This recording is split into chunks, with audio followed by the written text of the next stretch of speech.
Carbon pricing isn't coming, it's already here, and it's changing the way global shipping does business. I'm Mathis Pasch, bunker trader and carbon advisor at Glander International Bunkering here in Geneva, and I will break down what carbon pricing means for maritime.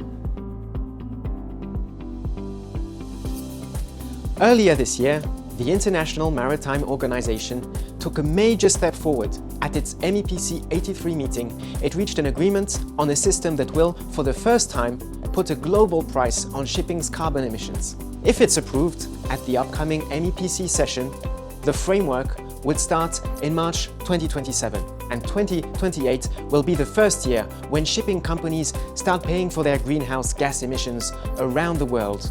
Here's how it works. Ships over 5,000 gross tons will have to meet two tiers of carbon intensity targets, becoming progressively tougher between 2028 and 2035.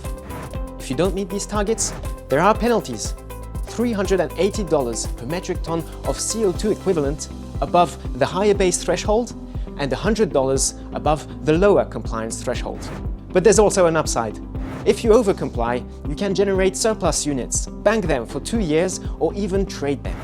And if you burn fuel below a certain carbon intensity threshold, initially 19 grams of CO2 per megajoule, you actually get rewarded using the penalties paid by others. Let's put this into perspective.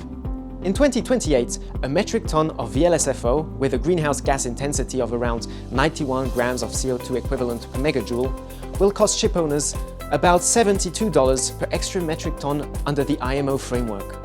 Fast forward to 2035 and that figure rises to around $450 per metric tons. So while the regulation starts off manageable, the costs will escalate significantly. For us, in the bunker industry, this changes the game. Every metric ton of carbon will matter.